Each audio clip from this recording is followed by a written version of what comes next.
Hi, my name is Tay, and I've been consuming copious amounts of media since I was a very small child, and I've decided to talk into a camera about said media and give you guys my opinions on it. So, this is gonna be so fun, guys. Guys, come on.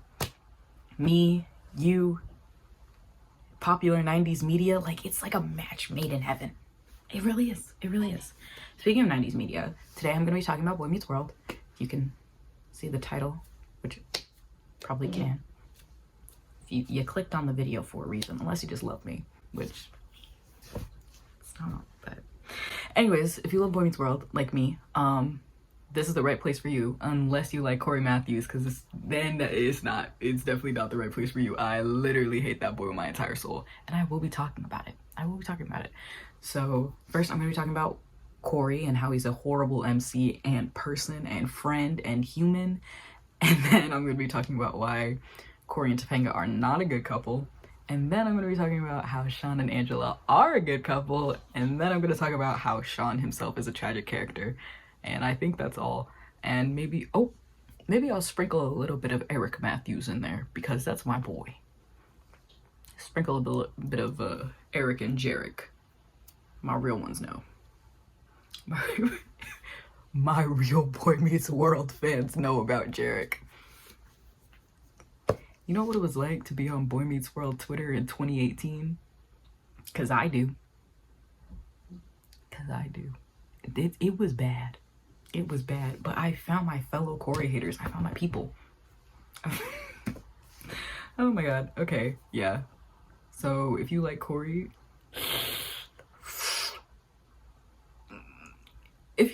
I'm embarrassed for you. Don't tell people that. Like, if you go out in public, don't tell people, oh yeah, actually I like Boy Meets World, I really liked Cory. Don't let people know that. Just don't. I wouldn't want to know that. I'd clutch my oh, peep the merch, peep the merch, Lebe. I didn't see her, but my friend did, and she got this for me, so it was basically like I saw her anyway. So, you know, subtle flex. It's not really a flex. Anyways, let's get into this video and why I hate Cory Matthews. So, why is Cory Matthews the worst main character in the world? I'm glad you ask. I've been waiting to talk about it for a fucking hot minute. So, first of all, just being selfish. Like, that is quite literally most of the core problems in Boy Meets World. Is Cory is literally only thinking about himself. One instance that sticks out to me the most is when him and Topanga had just recently gotten back together, and his mom was giving birth to his baby brother, and his baby brother ended up in the ICU, and it all happened to be on Valentine's Day. And Cory's like, okay, but like, me and Topanga just got together. It's our first Valentine's Day back together, and we need to like go on a date. Your little brother is holding on to his life right now. Nobody cares about you and Topanga going on a date. You can go on a date tomorrow. Valentine's Day is never that serious. Never that serious. And like, there's that one just stuns me every time I watch it, because you can even see on Topanga's face that she's like, you can't be serious right now. Like, I get it. It's a sitcom, but that's just, I'm not laughing, I'm scared. I'm not laughing, I'm scared. Get that boy locked up. Something. Put him somewhere. Deep therapy is needed. Ugh. But he's especially very rude to his dad in, I believe, the episode where this girl who's the same age as Morgan was a famous painter. She was a famous painter in real life. Cameo, slay. And Cory's just like, well, I'm just average. There's nothing special about me. There's nothing of importance. Yeah, I'm so glad you realized that. I don't know why people like you. You're right. You're not special. You are terribly average. Honestly, you're below average. Let's look at those grades really quick. Below. Anyways, neither here nor, well, actually, that is here and there. And he goes yelling at his father that's just like, you're just a grocery manager. You made me average. You never... mind you, anything he picked up as a child, he immediately forgot about and just didn't go through with it and, you know, garner talent. And his dad, who worked his ass off to get where he was, to get that nice house that they're living in, and you're the reason I'm average. And he was like, well, I'm lucky to be average because of where I came from with your grandfather, and I had to work for all of this. And how dare you? You're living in my house, blaming me for being average as if that's not your fault, that you're a terrible person. I know that has nothing to do with being average, but I'm just gonna sprinkle on the fact that Cory is a terrible person. He's horrid. The mix of an inferiority complex while also having a superiority complex is crazy, because the superiority complex only comes in when it comes to Shawn. Shawn and Cory, they're working at the same job. I think they were just doing mail stuff, and then Shawn picks up a phone and the boss is like, hey, you were kind of good at that. You want a job here? And he's like, shit, why not? And Cory's like, ugh, why do you deserve that? Which, in itself, if your best friend gets a job or gets, you know, promoted, and your first reaction is, that should have been me, that's not your friend. You're their op. You're an op. He's Shawn's biggest op, because that's not even the first time Shawn, like, leveled up and he was just like, that should have been me. Season 7, him and Angela just get back together. They're staying in the apartment. Cory and Topanga, who chose to get married in college. They chose to get married and not read what happens after you get married. So they had to live in those bummy apartments, and they were mad. Well, specifically, Cory was mad, and he was just like, you don't deserve to live there. You lucked into that apartment. Just because you're bitter, first of all, we don't even have to get into the fact that he low-key manipulated Topanga into getting married. We don't have to start with that. Don't speak to me like this because you're mad about where you live, which was due to a choice that you made. Get out of my face. Are you out of your mind? What does this have to do with me? You chose to get married. You didn't read about what happens when you get married in college and where you have to live. Now you're on my wiener. Get the fuck. It's just, ugh. And you know what? There's so many instances, but these are, I guess, top 4, because I talked about what he said to his dad, what happened when, you know, this 4th one, he liked to make it seem like him and Shawn were like so close, they're like this, and then disrespected Shawn's boundaries anytime he set them up. In season 6, the episode is An Ode to Holden Caulfield, one of my favorites. Shawn writes a poem, and the first thing Cory does as he's hearing this poem is like, damn, this shit's ass, isn't it, Shawn? And Shawn's just like, anyways, yeah, that's my poem. Well, Feeny says it, but same thing. And he's just like, oh, it was your poem, it was really great, buddy. It's not funny, you're not funny, you're a terrible being, stop breathing. That was crazy. I meant it, but that was crazy. Anyways, and later there's a poetry slam, and Shawn's just like, my poems are really private, I don't feel comfortable publicizing it or like speaking about it publicly. And Cory's like, you gotta do it, come on. And he's just like, no. And then, you know, as Cory uncomfortably forces Shawn up to the stage, Shawn can't finish the poem because it's really personal. And then, without asking him, Cory goes up to the stage and finishes the poem for Shawn. Do you listen when he speaks? I think Shawn said something like similar to that, or like, do you like, who do you think you are? It was insane moment for Shawn. Loved it. It felt like character growth for me. I was like, exactly, get on his ass, because why are you spreading my business after I literally told you that this is private and I didn't want to do this? You're not. Ugh. It pissed me off. And the reason that Cory even saw Shawn as below him going back to when Shawn got a job, was because he lived in a trailer park. Which is crazy, because that contradicts you being like, oh, I'm average, I'm boring, there's nothing to me, whatever. But you're still able to like look down on Shawn for simply where he lives. He doesn't really have control of that. Like, bro was just born into it. Please, like, ugh. I hate him so bad. I like, every time he's on screen, like, I just, which is literally every episode, unfortunately, it's just mind-boggling to me how he was able to keep Shawn and Topanga in his life. I'm surprised his dad didn't kick him out sooner. I'm surprised his dad was just like, oh my God, get out of my life. Or his mom. What do you mean your brother's being born and you're worried about you and your girlfriend going on a date? Get out of my home. Get out of my home forever. You're banished. You're banished. Anyways, those are all my notes. Okay, now I'm going to be talking about why corpanga bad. That's what it said. I love the way I label my script. In the beginning, I'm gonna be honest, I thought that Cory and Topanga were cute. I was like, oh, seasons 1 through 3, I was like, yeah, they're cute.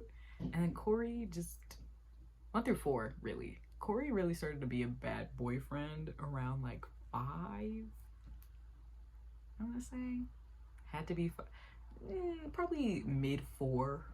Early 5 is when that started, because 5 is when he cheated on her. 5 is when he cheated on her. Let's get that out of the way. Yeah, it was definitely later seasons, so probably like season 5 through season 7, which is the ones I watched the most. Cory was insufferable before then, but he's incredibly insufferable, unfortunately, in my favorite seasons. You know, because my boy Jack comes in, and Angela, not Shawn, and Shawn and not the point. But he wasn't really supportive of her. Shorty gave up Yale. Shorty gave up an Ivy League school to go to, and let me check my notes, Pembroke. The credentials to go to Yale, and she went to college with you. You can't even respect that. You can't even respect that.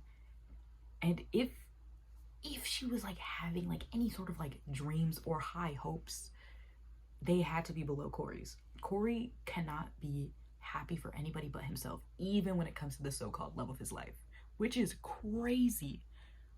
In season 7, Topanga gets a job that was better than Cory's, and Cory was having Cory had a job as a telemarketer and he was bad at it, and Topanga sat down and did it one time, sold something, and Cory was just like, nah! Like he had a whatever, Cory was being Cory, and which is like, okay, just, and then he makes it seem like Topanga always has to one up him and that her achievements are above his. She's just better than you.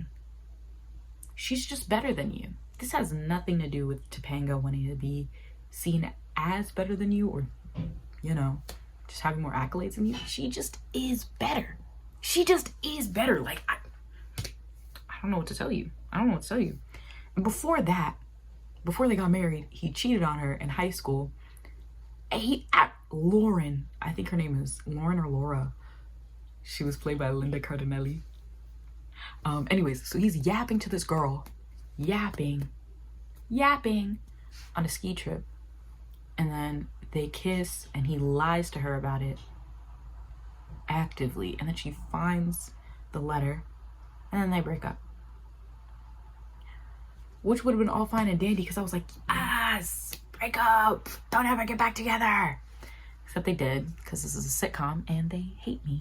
I think it's crazy that he did that, and then in the next season he pushes Topanga to do an ad with Shawn for the school and make out with him, and then proceeds to not trust her and be like, you want him, don't you? You guys have great chemistry. You obviously want Shawn more. Nobody said that. You're the one that wanted, and she dead said, you're the one that wanted this to happen. Like, why are you, what? And then he ends up kissing Angela. Another cheat. Let's not even talk about that. And then he's like, well, I guess I do see it. And then in the next season, so season 5, he cheats on her. Season 6, he tells her to make out with his best friend and then proceeds to be like, I don't believe you guys don't have feelings for each other. And then in season 7, they break up after her parents divorce, and she's like, I'm not sure I believe in love right now. I can't be with you. And instead of respecting her space, he tries to kiss her without her consent. And then the show makes it seem like Topanga's in the wrong. Bro needs to be locked up. Get him in jail now. And just that scene alone just was like, it was played off for laughs, as a lot of stuff was. Once again, 90s. Expectations aren't high. But it was just it was another moment where like, oh, poor Cory. No, you're literally a terrible being. And then bro went to Pittsburgh to try to get her parents back together. My brother in Christ, you're 19 years old. You can't be pulling shenanigans anymore. Which is similarly, like Shawn said this to him, but whatever. Honestly, they should have given Topanga a girlfriend and then let it be that. Because we have to be... Look, also, Topanga was so bad. That was a baddie. And listen, there are a lot of baddies with nerds, but he wasn't a nerd. He was a loser with a capital L loser. Probably one of the worst human beings to breathe air. This is a side note, but that's why Girl Meets World is not real to me, because there's no way Cory and Topanga actually made it out of college. But Topanga's character, Topanga's character did get a little bit diluted, but not in Girl Meets World. In Boy Meets World, it got gradually diluted, which sucks. But I just genuinely can't believe that they stayed married. They definitely... Real shit, they would have divorced. Real shit, they would have divorced. There's no way you're up here, he's here. And I'm not talking about looks. I'm talking about literally smarts alone, personality alone. Topanga should have gotten with Shawn. Tuh. Okay, not true, because I'm a shawngela warrior till I die, but she clearly had better options. Shorty could have had a roster if she wanted to, and I'm dead serious. Anyways,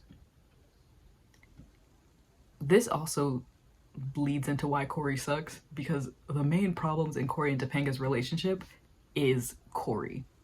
He doesn't know what no means, doesn't understand that she needs space, doesn't understand that people exist outside the bubble that is them. But I don't know how you maintain these relationships or how people continue to want to stay around you. You suck. He sucks. Now on to the main event. Now on to what I've been waiting for. We're gonna talk about Shawn and Angela.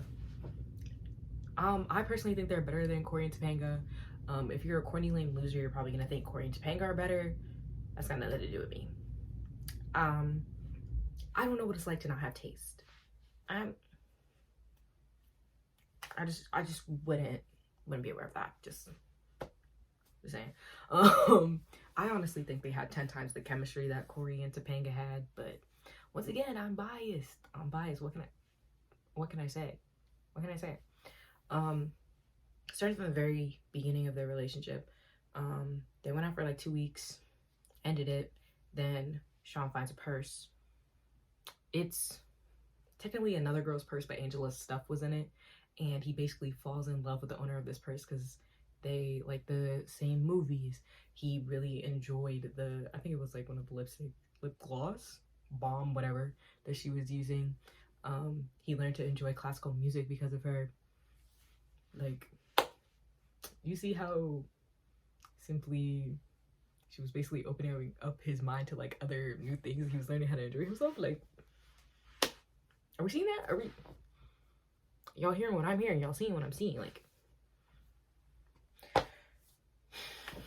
that entire two-parter, he was basically like, and then when he finds out it's Angela, he goes back for her. And then there was that entire, you know what? While we're here, that entire Valentine's Day episode where they were all like, Shawn's gonna break your heart, so we're gonna stop him by kidnapping him. You heard me. They kidnapped him, stopped him from going on his date with Angela because they were scared he was gonna break her heart. And how was that going to help her?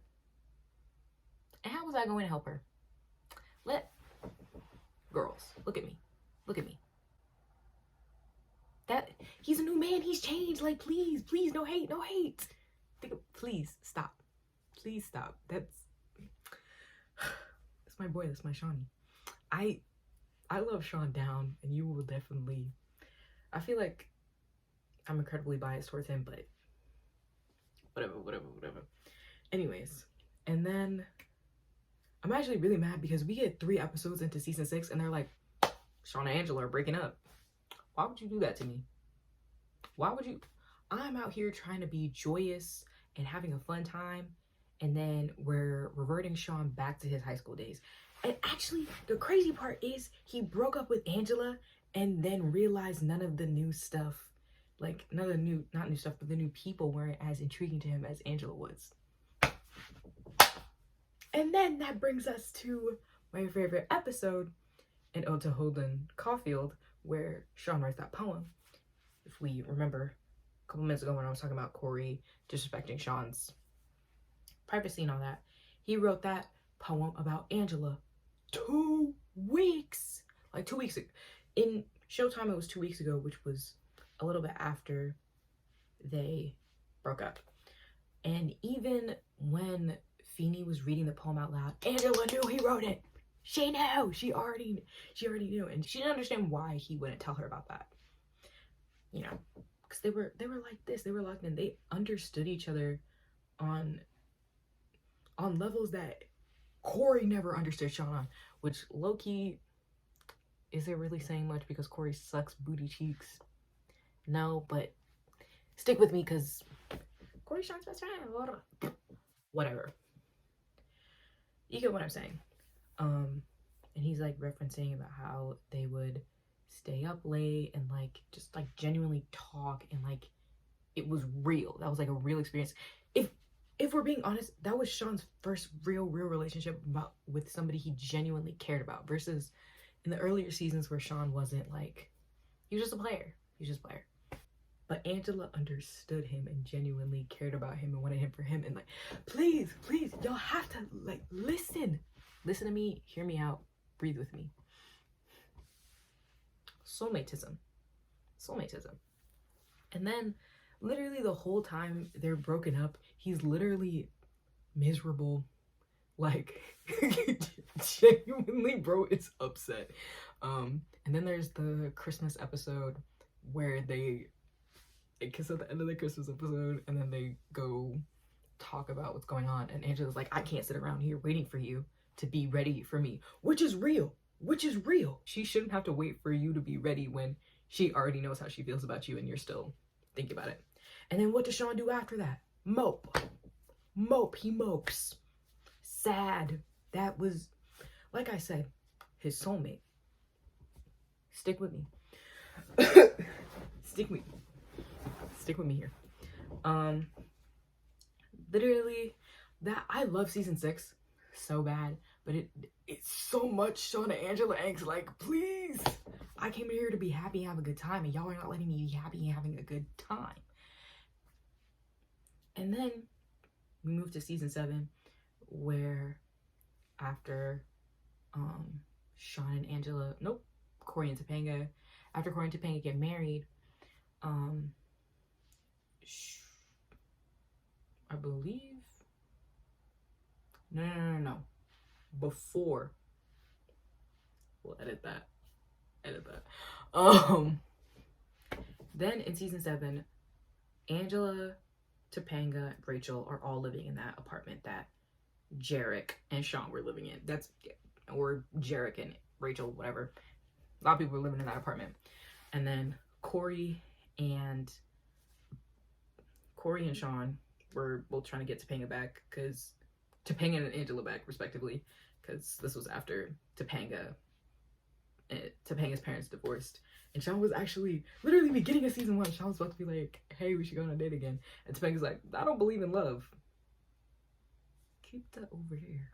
Keep that over there. I'm trying to get my parents back together. Stop this. Stop this madness.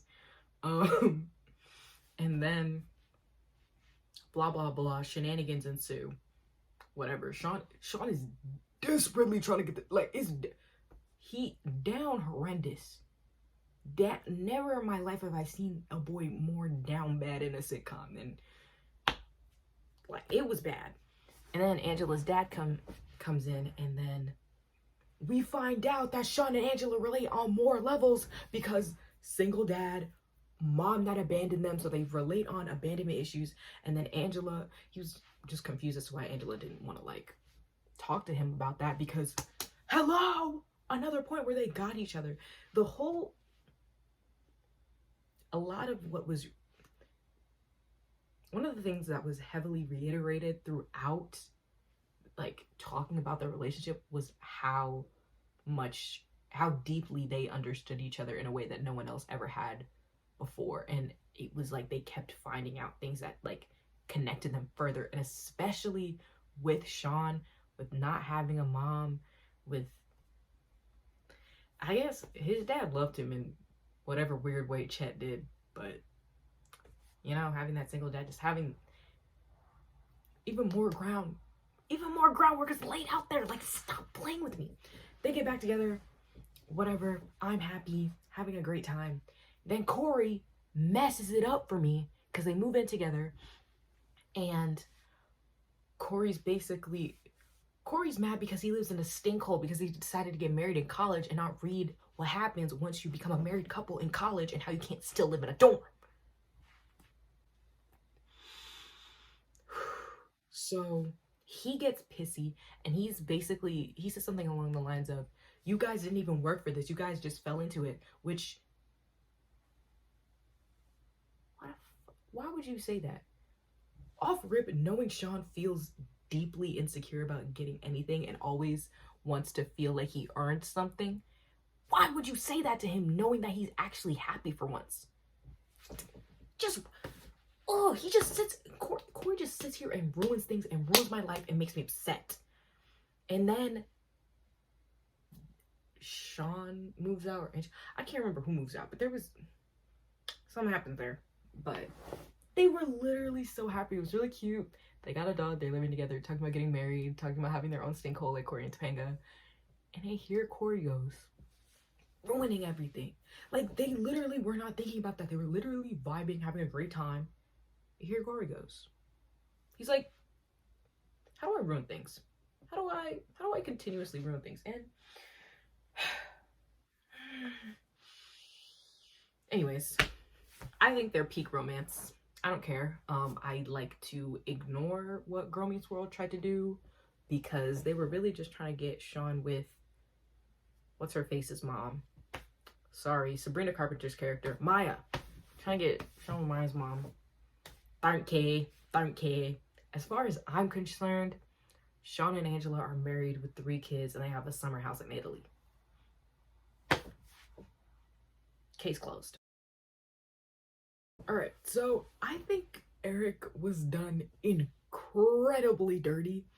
For the most part in the show, he's basically just like a one-note himbo character. And then around he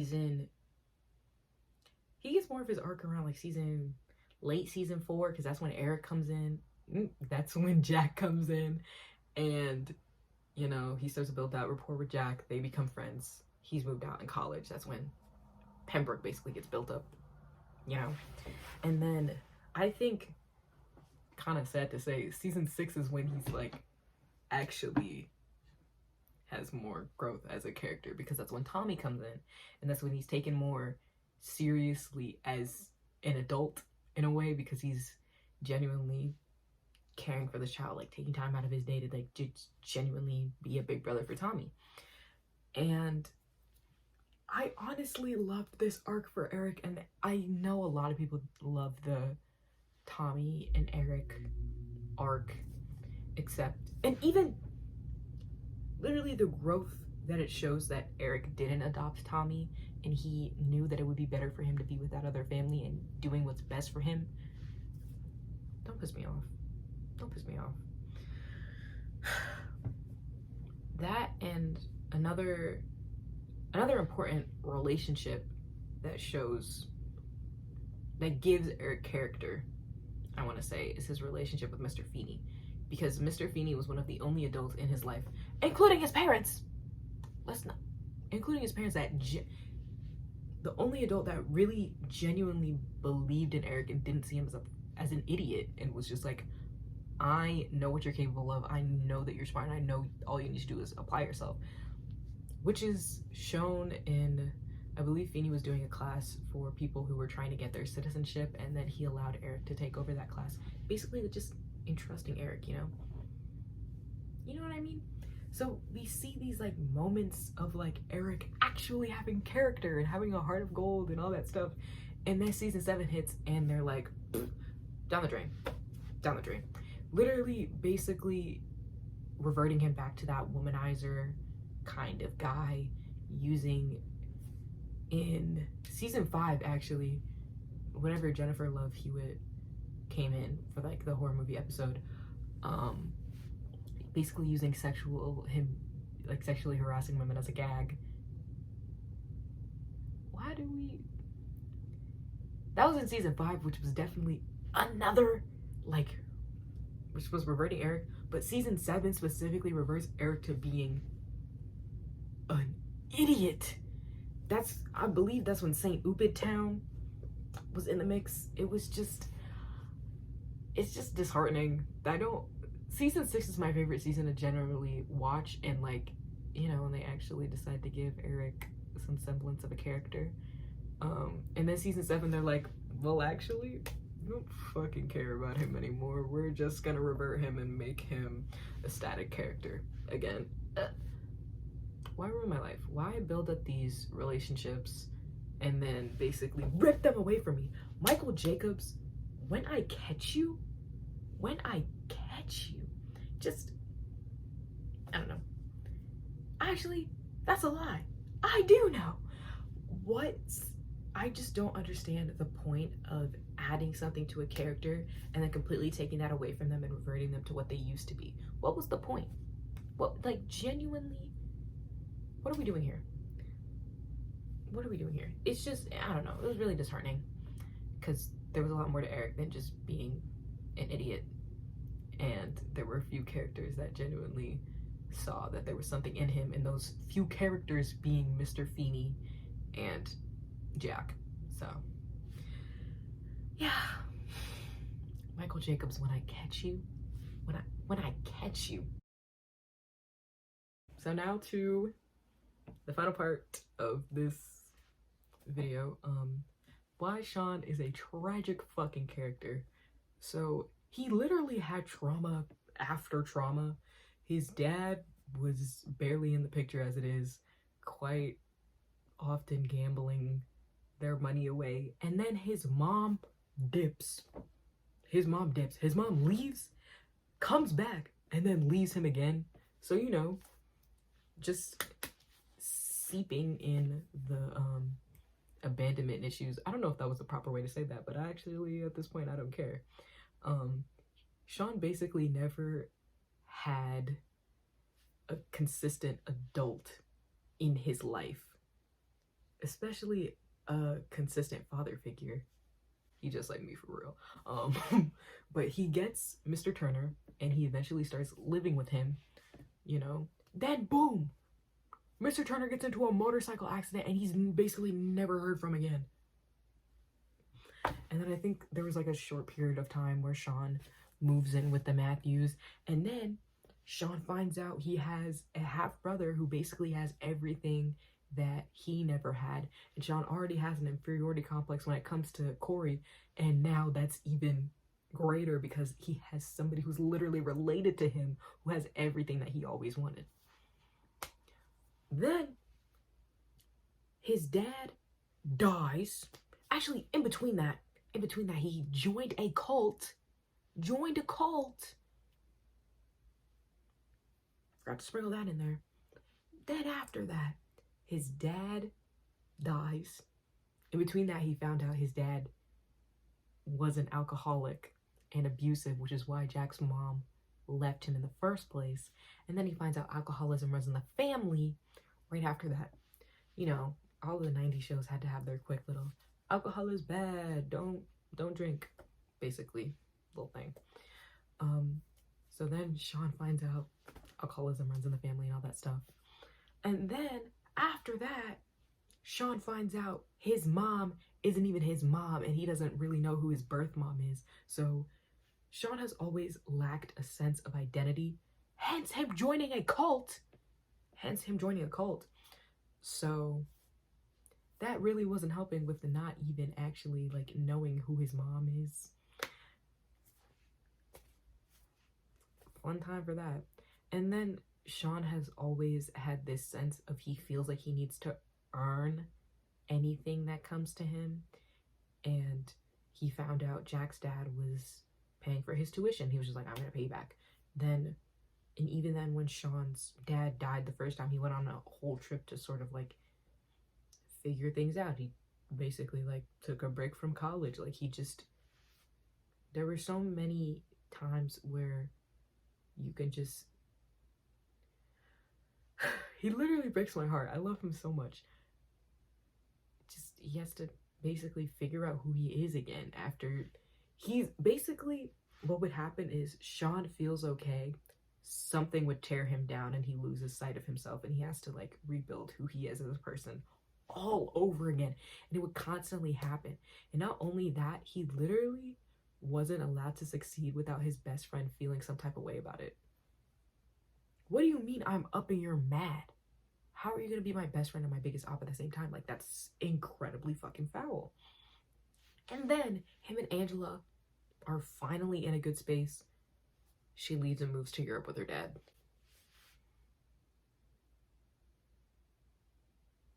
And that's how we end. Well, he eventually becomes a photographer and a loner for most of his life. And then he ends up with Maya's fuck-ass mom and Girl Meets World is not canon to me. I don't care. It's especially not canon because I just fully believe that Cory and Topanga would never last past college. That's just me being nitpicky, but back to Shawn. Actually, that's pretty much like the end of what I was going to say about Shawn, but like,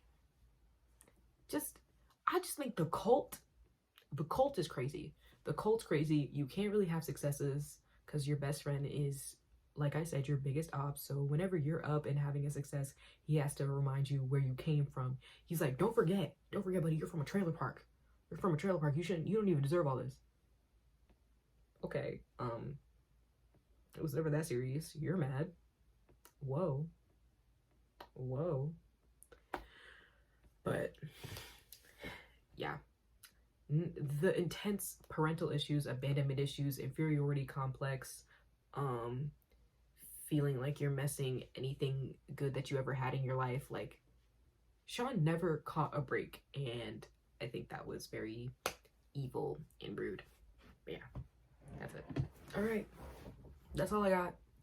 I hope you enjoyed this video. I enjoyed making it because Boy Meets World is one of my top comfort shows literally ever. Whenever my depressive episodes start, I open up that computer, start halfway through season 5, and we start Shawn and Angela's love story all over again. Why? Because I like hurting myself. I don't know. Mainly I'll restart season 6 and skip whatever Cory and Topanga got going on and start straight to college, which unfortunately is where Shawn and Angela break up, but we don't have to talk about that. I'm having a good time. The point is, I'm having a good time. Hope you enjoyed me dissecting it. if I even dissected it, I felt like I was being a bit of a hater. But what can I say? I am who I am. I am who I am. But if you like this video, click the like button wherever it is. It's somewhere. It's somewhere. Probably somewhere down here. It might be over here, or it might be over here. I'm not sure. Also subscribe. Subscribe for more of me yapping about TV shows, possibly 90s shows. I do deeply enjoy 90s shows. Maybe I'll do a Saved by the Bell video because I really love Saved by the Bell. Maybe I'll do Charmed. We'll see. Charmed, does Charmed count as a 90s show? Because it was like late 90s. I don't know. I definitely want to talk about Gen V. That might be my next video. Not fully sure. Maybe Degrassi. I don't know. We'll figure out what I want to yap about next, but that's pretty much it. Hope you enjoyed spending time with me, and hear me yap, and hear me hate on Corey, and love Shawn and Angela, but yeah, okay, bye.